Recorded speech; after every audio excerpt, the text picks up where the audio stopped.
سب سے اعلیٰ درجے کا اسلام کیا ہے؟ من سلم المسلمون من لسانہ و یدہ۔ زندگی میں یہ طے کر لو، کوئی کتنا ہی تمہیں دکھ پہنچائے، کوئی کتنا ہی تمہاری بےعزتی کرے، چپ ہو جاؤ، سہ جاؤ۔ مرنے والے کی کیا عزت، کیا ذلت، میں نے تو مر کے دیکھا ہے، اور مجھے یہ حدیث سمجھ میں آئی ہے بڑی اچھی طرح، موتوا قبل ان تموتوا، کہ مرنے سے پہلے مر جاؤ۔ اس وقت اگر میں مر جاتا تو مجھے کوئی گالیاں دیتا تو مجھے کیا نقصان تھا، اور مجھے کوئی نعرے لگاتا میرے لیے تو میرا کیا نفع تھا۔ تو مرنے سے پہلے مر جاؤ۔ کوئی تمہیں برا بھلا کہے تو تمہارا کیا نقصان ہے، تمہیں کوئی واہ واہ نعرے لگائے تمہیں کیا نفع ہے۔ اگر اللہ راضی ہے تو مردہ باد اور زندہ باد سے بے نیاز ہو۔ ابو ذر رضی اللہ تعالیٰ عنہ کو ایک آدمی نے گالیاں دی تو انہوں نے فرمایا، بیٹا ایک گھاٹی آگے آ رہی ہے، اس میں گر گیا تو جو کچھ کہہ رہے ہو اس سے بھی زیادہ کا حقدار ہوں، اور اگر پار ہو گیا تو تیری گالیوں سے مجھے کوئی فرق نہیں پڑتا ہے۔ من سلم المسلمون من لسانہ و یدہ موتوا قبل ان تموتوا۔ چونکہ آج کل اخلاق ہیں انتقامی، معاف کرنے والے اخلاق ہیں نہیں، انتقامی اخلاق ہیں۔ ہمارا معاشرہ انتقامی ہے، اچھا کرو گے تو ہم اچھا کریں گے، برا کرو گے تو ہم برا کریں گے، جیسا کہو گے ویسا ہم سے سنو گے۔ یہ ہمارا ماحول ہے، یہ ہمارا۔ ایک ماں کہہ رہی تھی دوسری ماں کو، میرے پترا کدی کسی نے وقت سلام نہیں کیتا، بڑے فخر سے کہہ رہی ہے، ہمارے اپنے گاؤں کی بات، میرے پترا کدی نہیں کسی نے وقت سلام کیتا، مائی جڑا کرے انہوں کریں دیں، جڑا نہ کرے انہوں پوچھ دے ہی کوئی نہیں۔ یہ وہ فخر سے کہہ رہی۔ جو سب سے بڑا عیب ہے وہ سب سے بڑا فخر بنا ہو۔ میرے پتروں کدی نہیں کسی نے وقت سلام کیتا۔ جب ماں باپ نے یہ سبق دیا تو اولاد کا کیا قصور ہے؟ تو ہمارا معاشرہ انتقامی ہے، ایک کی 10 سنانے کا ماحول ہے، تو آپ 100 کی ایک بھی نہ سناؤ۔ احنف بن قیس رضی اللہ تعالیٰ عنہ پہ ایک آدمی نے چڑھائی کر کہنے لگا، ایک سناؤ گے نا تو 10 سنو گے میری طرف سے۔ تو احنف بن قیس کہنے لگے، بھائی تو مجھے 100 بھی سنائے گا نا تو میری طرف سے ایک بھی تو نہیں سنے گی۔ ایک آدمی ان کی بڑی بےزتی کر رہا تھا اور وہ چل رہے تھے اور وہ 100 گالیاں بک رہا ہے۔ جب آ گیا نا قریب شہر تو کہنے لگے، دیکھا میرا قبیلہ یہاں رہتا ہے، اگر کسی نے سن لیا نا تو تیری بڑی دھلائی کر دے گا، تو نے جو مجھے گالیاں دینی میں کھڑا ہوں یہیں تو دے لے، تو اپنا سارا زور پورا کر لے تاکہ آگے تجھے کوئی تکلیف نہ پہنچا دے میری وجہ سے۔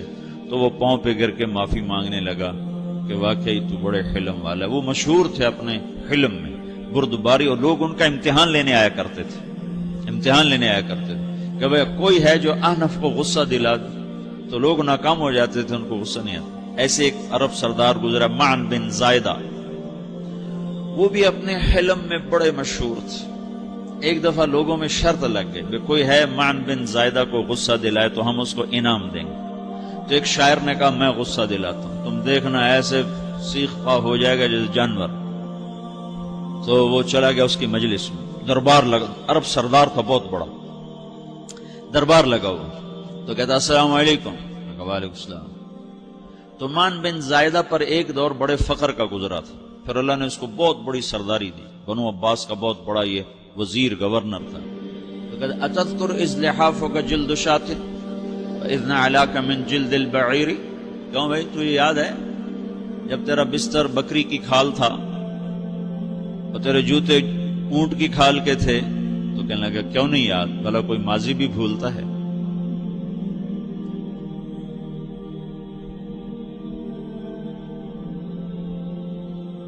تو وہ کہنے لگا، پہلا وار تو خطا کا، کہ سبحان الذی اعطاک ملکا وعلمک الجلوس علی السریر۔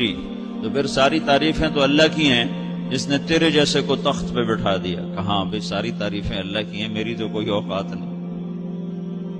تو کہنے لگا، سأرحل عن دیار انت فیہا وان جار الزمان علی الفقیر، جہاں تیرے جیسا حکمران ہو وہاں مجھے رہنا گوارا ہی نہیں ہے، میں یہاں سے چھوڑ کے نکل جاؤں گا چاہے کتنی تکلیف اٹھاؤں۔ بڑے دربار میں یہ ایک گورنر اور وزیر سے بات ہو رہی ہے، تو وہ کہتا ہے اچھا بھائی اگر تو ہمارے پاس رہے گا تو ہم تیرا اکرام کریں گے، اور اگر تو جانا چاہتا ہے تو پھر رافقت کا سلام، تو وہ یہ بار بھی خالی گیا تو پھر کہنے لگا فجد لی یبن ناقصۃ بمال،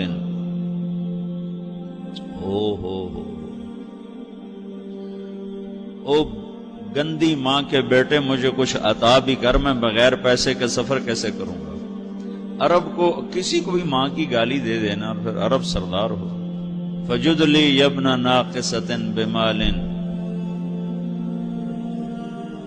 بری ماں کے بیٹے مجھے کچھ پیسے بھی دے، میں نے جانا ہے۔ میں کہا اس کو 3000 دے دیا جائے۔ اللہ، تو کہنے لگا قلیل ما آتیتنی و انی لأطمع منک فی الکثیر، یہ تو بہت تھوڑا تو نے دیا ہے، مجھے اور دے۔ کہا اچھا بھائی 3000 اور دے دو۔ تو وہ شاعر کی بھی آنکھیں پھٹ گئیں، کہنے لگا اب ٹھہر جا ٹھہر جا، اب میں تیری اصل تجھے بتاتا ہوں۔ سألت اللہ ان یبکیک ذخرا فما لک فی البریۃ من نذیر، میں اللہ سے دعا کرتا ہوں اللہ تیرے جیسوں کو سلامت رکھے، تیرے جیسا دنیا میں کسی ماں نے جنا ہی کوئی نہیں۔ فمنک الجود والافضال حقا وفضل یدیک کالبحر الغزیر، تو ہی سخی ہے، تو ہی کریم ہے، اور سمندر بھی تیری سخاوت کے آگے کچھ نہیں ہے۔ تو نے کہا اچھا بھائی تو نے ہماری برائی کی، ہم نے تمہیں 6000 دیے، اب تو نے ہماری تعریف کی، اب 10,000 اور دے دو اس کو۔ باتیں ہی رہ گئیں، باتیں ہی رہ گئیں۔ کہاں سے لائیں ایسے لوگ؟ ہمارا معاشرہ انتقامی ہے، بدلہ لینے کا ہے، بدلہ لینے کا۔ تو میرے ساتھ کیا میں نے بھی کرنا ہے۔ تو اعلیٰ درجے کا اسلام یہ سکھا رہا نہیں چپ ہو جاؤ، سلامت بن جاؤ، سلامتی بن جاؤ، سلامتی کی علامت بن جاؤ۔ من سلم المسلمون من لسانہ ویدہ۔ اب وہ سوال کرتا ہے یا رسول اللہ ای الایمان افضل، سب سے اعلیٰ درجے کا ایمان کیا ہے؟ اسلام کیا ہے؟ کلمہ، نماز، روزہ، حج، زکات۔ اعلیٰ درجے کا اسلام کیا ہے؟ من سلم المسلمون من لسانہ ویدہ۔ یہ اخلاق کا ادنا درجہ ہے، ادنا درجہ ہے۔ ادنا درجے پر پہنچ کر آپ اسلام میں اعلیٰ درجے پر آ سکتے ہیں۔ وہ سوال کرتا ہے ایمان کیا ہے؟ تو آپ نے کہا اللہ پر، فرشتوں پر، کتابوں پر، رسولوں پر، موت کے بعد کی زندگی پر، تقدیر پر۔ اب ایک اور سائل سوال کرتا ہے ای الایمان افضل، سب سے اعلیٰ درجے کا ایمان کیا ہے؟ تو آپ نے فرمایا حسن الاخلاق، اچھے اخلاق سب سے اعلیٰ درجے کا ایمان ہے۔ جو آدمی اسلام میں، جو آدمی اخلاق میں، جو مرد عورت اخلاق میں ادنا درجے پر ہوتا ہے وہ اسلام میں اعلیٰ درجے پر پہنچتا ہے۔ اب اگر وہ اخلاق میں اعلیٰ درجے پر آ جائے تو اب یہ کہاں پہنچے گا؟ اب یہ کہاں پہنچے گا؟ میرا نبی کہہ رہا ہے سب سے اعلیٰ درجے کا ایمان ہے حسن اخلاق، حسن اخلاق۔ ابو ہریرہ نے پوچھا یا رسول اللہ وما حسن الاخلاق، یہ بھی ایک اور حدیث ہے، یا رسول اللہ حسن اخلاق کیا چیز ہے؟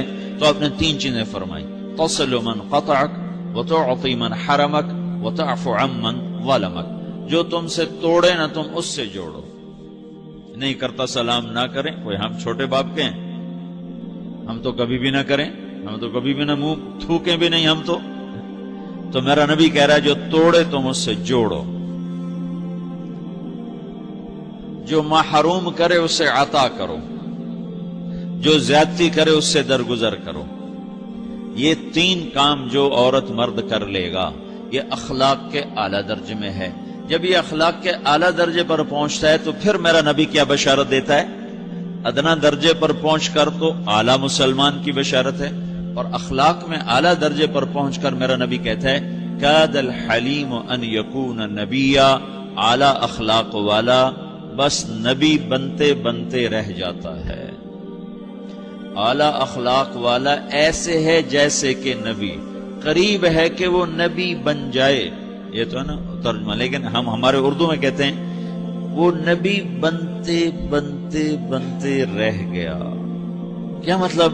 کہ اس میں اور نبی میں صرف نبوت کا فرق رہ جاتا، باقی وہ سب کچھ حاصل کر لیتا ہے۔ تو یہ سارے دین کا میں نے آپ کو خلاصہ بتایا ہے کہ میری آپ کی ضرورت ہے کہ میرا اسلام اعلیٰ درجے کا ہو، من سلم المسلمون من لسانہ و یدہ، میرا ایمان اعلیٰ درجے کا ہو،